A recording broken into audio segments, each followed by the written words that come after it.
오늘 함께 나눌 말씀의 제목은 나의 인생 여정입니다. 여러분, 여정이라는 의미가 무엇일까요? 여정이라는 의미는 여행의 과정이나 일정을 가리켜서 여정이라고 부릅니다. 이 여정이요, 제자들의 입장에서 봤을 때 예수님과 보낸 3년 반의 시간이 여정이고, 주님의 이 땅으로 진입하심을 마무리하는 여정인 것입니다. 그죠? 사실 오늘 본문은 예전이나 지금이나 종료 주일에 전하는 말씀이 오늘 본문이에요. 즉 최후의 만찬, 나흘 전, 십자가에서 처형되시기 닷새 전이고요.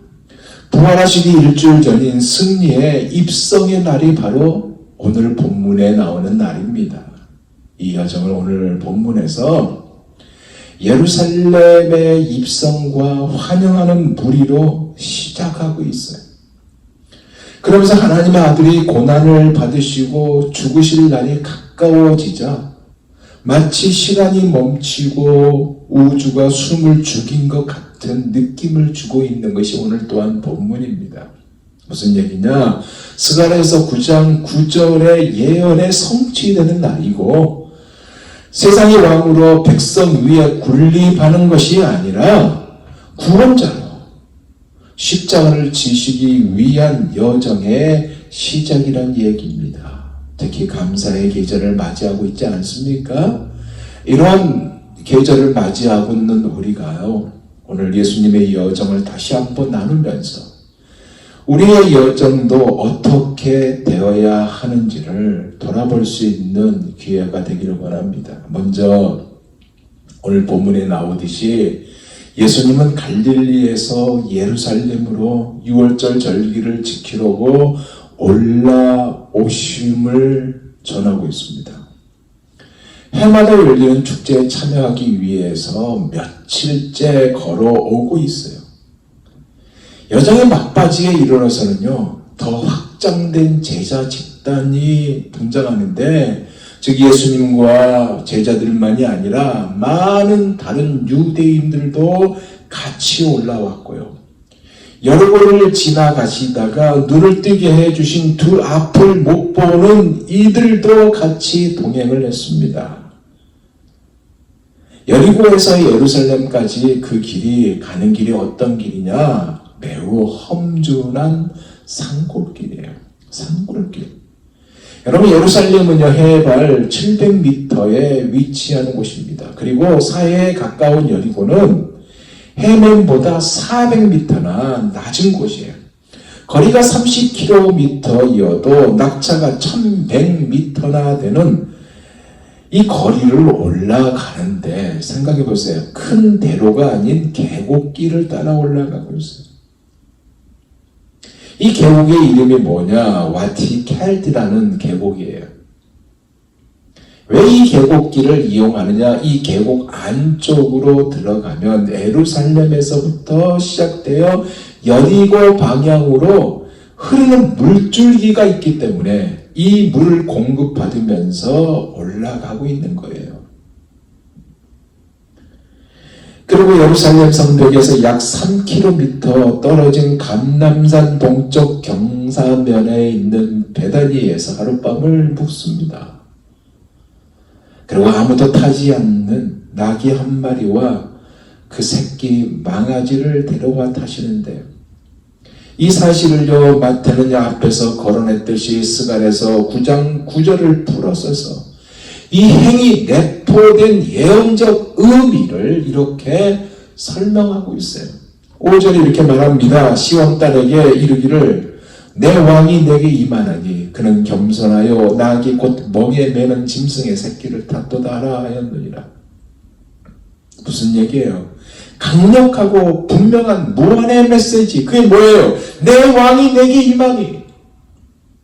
이것이 선포된 것이고요. 가장 중요한 목적인 예언의 성취, 예수님이 참으로 이스라엘이 그렇게 그토록 기다리고 기다렸던 메시아 왕이심을 증명하고 있습니다. 자, 제자들은 자신들의 겉옷을 나귀 새끼 위에 폈어요. 다른 이들도 나무가지를 베어서 길가에 폈습니다. 앞에서 가고 뒤에서 따르는 무리가 소리를 높여 호산나 다윗의 자손이여 찬송하리로다. 주의 이름으로 오시는 왕이여 가장 높은 곳에서 호산나 하며 불렀습니다. 호산나 뭐예요? 지금 우리를 구원하소서. 이 외침을 배워온 종려나무 가지와 함께 흔들며 승리와 축하를 보낸 여정이었고, 베다니에서부터 감람산의 동쪽 경사면을 타고 서쪽 비탈길을 따라 기드론 골짜기로 내려가신 뒤에 예루살렘 성문까지 이어지는 느리지만 짧은 여정을 가졌다 얘기입니다. 그리고 수천 명의 순례자들도요, 어린 나귀를 타고 있는 이 남자를 멀리서 볼 수 있었던 여정이었습니다. 이렇게 예루살렘으로 향하는 점점 더 늘어나는 군중과 함께 입성하시며, 거기에 있는 사람들은 성경의 예언이 실현되는 현장에 참여하고 있다는 것을 알았던 시간이었습니다.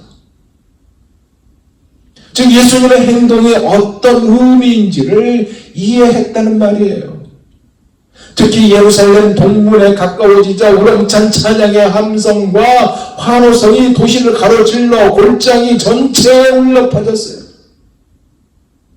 이 외침은 무리들의 호산나를 연호하였던 이것이었고, 시편 118편 25절에서 26절 말씀, 여호와여 구하옵나니 이제 구원하소서, 여호와여 우리가 구하옵나니 이제 형통하게 하소서, 여호와의 이름으로 오는 자가 복이 있으며 우리가 여호와의 집에서 너희를 축복하였도다. 이 말씀의 영감을 얻어 남녀노소 할 것 없이 다 불문하고 성경의 예언이 실현되는 현장에 참여했던 거예요. 이것을 누가 봐요? 잔뜩 찌푸린 얼굴로 바리새인들의 이 사람들이 이것을 받고 이 외침을 들었어요. 초조한 사제들도 들었고요, 엄한 표정의 로마 병사들도 들었습니다. 각각 다른 해석을 하면서 들었지만 유대인들의 눈에는요, 이 의미를 잘 압니다. 반면에 로마 병사는 왕은 말을 타고 오는 것이지 나귀 새끼를 타고 온다는 생각조차 하지 않았습니다. 이 사실을 마태는 11절에 이렇게 밝히고 있어요. 무리가 이르되 갈릴리 나사렛에서 나온 선지자 예수라 하니라.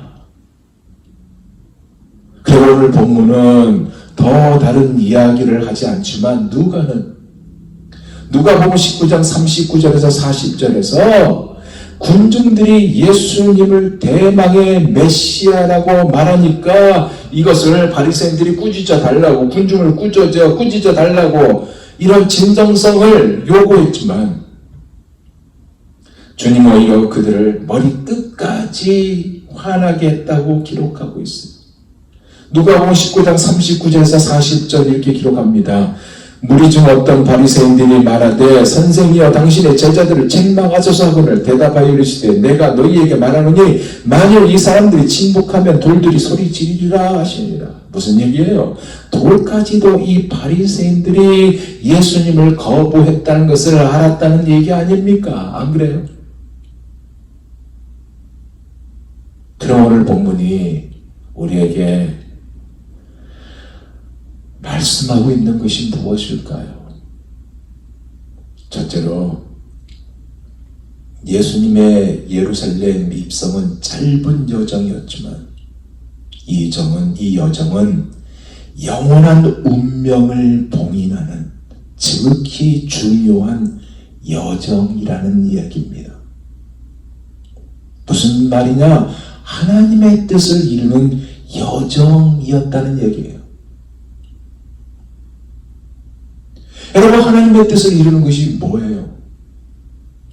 요한복음 3장 16절에서 17절 말씀, 하나님이 세상을 이처럼 사랑하사 독생자를 주었으니 이는 저를 믿는 자마다 멸망치 않고 영생을 얻게 하려 하심이라. 하나님이 그 아들을 세상에 보내신 것은 세상을 심판하려 하려 하심이 아니요 그로 말미암아 세상의 구원을 받게 하려 하십니다.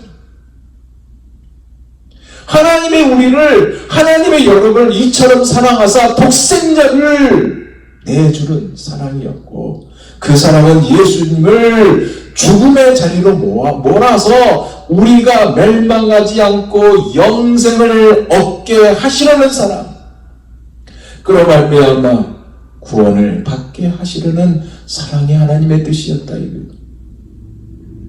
그것도 어린 나귀를 타고 예루살렘에 입성하셨을 때 걸리는 시간이 1시간도 채 걸리지 않는 시간이었어요.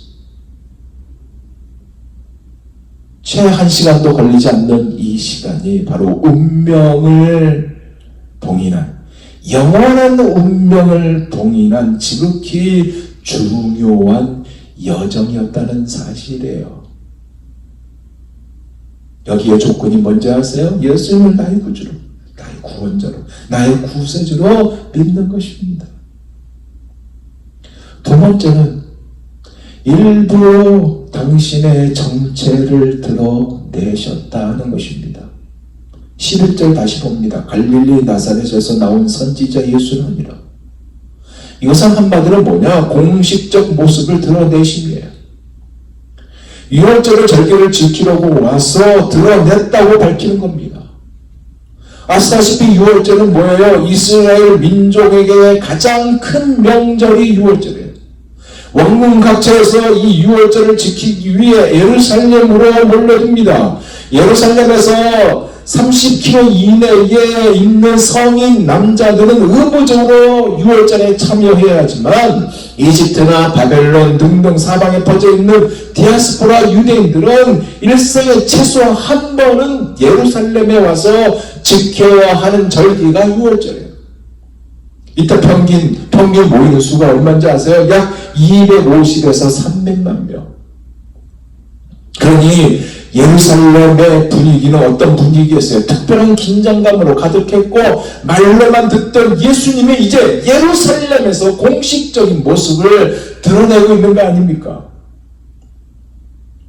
예수님의 공식적으로 모습을 드러내시니까 이 예수라는 매우 성가시는 존재, 아예 기억에서 사라지게 하는 것이 그들의 소원이었음에도 예수님은 당신의 정체를 드러내셨다는 겁니다. 왜 드러냈어요? 스가랴 9장 9절에 예언 성취를 위해서 드러내셨고요.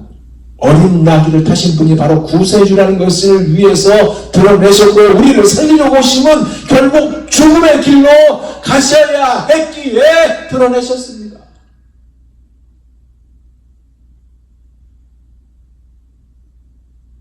마지막 세 번째는 수많은 사람들처럼 자기들의 겉옷을 벗어서 길 위에 펼쳤잖아요. 이것처럼 나도 펼칠 수 있다면 나는 어떤 겉옷을 펼칠 수 있을까? 이야기예요. 겉옷을 펼칠 수 있다면 어떤 옷을 펼칠 수 있을까요? 우리의 명예의 옷이요? 우리의 운명의 옷이요? 우리의 재물의 옷이요? 여러분, 그런데요, 주님께서 말씀하신 것이 있어요. 로마서 13장 11절에서 14절 이 말씀을 하고 있습니다. 들어보세요. 또한 너희가 이 시기를 알거니와 자다가 깰 때가 벌써 되었으니 이는 이제 우리의 구원이 처음 믿을 때보다 가까웠습니다. 밤이 깊고 낮이 가까웠으니 그러므로 우리가 어둠의 일을 벗고 빛의 갑옷을 입자. 낮에와 같이 단정히 행하고 방탕하거나 술 취하지 말며 음란하거나 호색하지 말며 다투거나 시기하지 말고 오직 주 예수 그리스도로 옷 입고 정욕을 위하여 육신의 일을 통과하지 말라. 뭐예요? 그리스도인의 올바른 정체성에 대해서 말하고 있잖아요. 그죠? 그러기 위해서 잠에서 깨어나야 하고요, 옷을 갈아입어야 한다는 말씀을 하고 있습니다. 왜 그렇습니까? 구원이 처음 믿을 때보다 가까워졌기 때문에 그렇습니다. 가까워졌다. 즉 시간에 대한 얘기예요. 카이로스 얘기예요. 카이로스는 뭐예요? 결정적인 어떤 시간이 가까워졌다는 말이거든요. 바꿔 말하면 예수 그리스도의 재림이 가까워 종말의 때라는 이야기고, 심판을 불러오는 타락의 이것이 극에 달하고 있는 시대가 되고 있다는 얘기고, 밤의 시대가 곧 끝날 것이라는 의미의 말씀이에요. 미래에 이루어질 종말 구원의 완성의 날이 다가오고 있다는 말입니다. 그리고 옷을 갈아입되 어둠의 옷을 벗어버리고 빛의 갑옷을 입어야 하며 정욕의 옷, 육신의 옷을 벗어버리고 예수 그리스도의 옷을 입어라 이게. 근데 사랑하는 여러분, 이거 아세요? 우리는 이미 그리스도의 옷을 입은 자라는 사실이에요. 왜냐? 갈라디아서 3장 27절 이렇게 말씀하고 있어요. 누구든지 그리스도와 합하기 위하여 세례를 받은 자는 그리스도로 옷 입었느니라. 이 말씀에 근거하여 그렇다는 얘기예요. 즉 이미 세례를 받은 사람, 그리스도인 우리는 이미 그리스도의 옷을 입고 있다는 얘기예요. 이 말은 뭐냐? 육신의 옷을 입고 학교 안으로 육신의 옷을 입고 가정 안으로 육신의 옷을 입고 직장 안으로 들어가는 것이 아니라 그리스도의 옷을 입고 학교 안으로 그리스도의 옷을 입고 가정 안으로 그리스도의 옷을 입고 직장 안으로 들어가야 한다는 말씀이에요. 그 안에는요, 나의 모든 것을 다 바쳐 겸손하게 입성하신 그리스도의 그 길에 펴드리기를 원하는 것, 나의 겉옷을 펴드리기 원하는 것, 그것이 우리 주님이 원하는 것이고요. 우리도 끊임없이 호산나 호산나 찬송을 부르기를 원하는 것이 우리 주님의 마음이라는 사실이에요. 아멘. 이제 말씀을 마무리합니다. 사랑하는 여러분, 누구는요 인생이 다 길다고 해요. 하지만 누구는 인생이 얼마 남지 않다고도 합니다. 근데 이 긴 여정이 혼자라면 얼마나 지루할까요? 안 그래요? 여행을 여러분이 해봐서 알겠지만 누구와 함께하는 여정은요 피곤하지 않아요. 물론 사람에 따라 다르겠지만 그 함께하는 것에 따라 많은 것이 달라지지 않습니까? 여러분의 인생 여정이, 특히 이 미국에서의 여정이 고생을 많이 했다는 이야기로, 슬픔의 연속이었다는 이야기로 그려질 수도 있어요. 그럼에도 불구하고 여러분, 주님이 여러분의 여정에 함께하고 계신다는 이 사실을 믿으시기 바랍니다. 특히 예수를 믿는 우리에게는 우연이라는 것이 존재하지 않아요. 이명석 목사님이라고 한국의 영락교회 담임을 하셨던 목사님이죠. 그가 경기도 양평에 모세골이라는, 모두가 새로워지는 골짜기라는 공동체를 운영하고 계시는데, 그가 쓴 책이 있습니다. 하나님과 함께하는 여정이라는 책에서 이런 말을 했습니다. 들어보세요. 어떤 인생도 홀로 외롭게 가는 인생은 없다.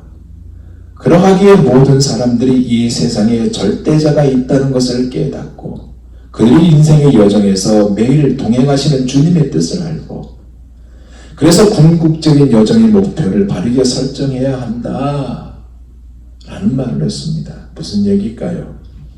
여정의 출발은 바로 은혜라는 말씀이에요. 왜 은혜일까요? 태어날 때부터 자기도 모르게 여정이 시작된다고 해도요, 그 여정은 혼자가 아닌 자기를 세상에 보낸 하나님과 동행하기 때문에 그래요. 이것을 일찍 깨달았을 때 살아온 과거 인생 전체를 긍정으로 바라보는 힘이 생기고요, 실패가 생겨도 이 실패까지도 은혜의 자리로 인도하는 디딤돌로 삼게 됩니다. 여정의 목적이 뭔지 아세요? 여정의 목적은 안정이 아니에요. 언제나 부르시는 예수님의 부르심을 알아듣는 것이 여정의 목적입니다. 거기에는 위기도 있어요. 거기에는 좌절도 있어요. 하지만 부르심을 알아듣고 주가 동행하심을 믿는다면 10년 전이나 지금이나 10년 후에나 변함없이 부르시는 하나님을 찬양하게 되고요. 기도를 드려도 진솔하게 드리고요. 상황 속에 펼쳐지는 일들을 숨김없이 과장도 없이 주님의 임재를 느끼며 알게 됩니다. 그러면서 변화의 가능성을 믿음으로 열어놔요. 그 계획의 주체가 되신 하나님께 맡기는 자리에 머물게 된다는 것입니다. 아멘. 이 여정이, 이 인생의 여정이 바로 여러분의 여정의 모습이 되기를 예수 그리스도 이름으로 축원드립니다. 기도하겠습니다.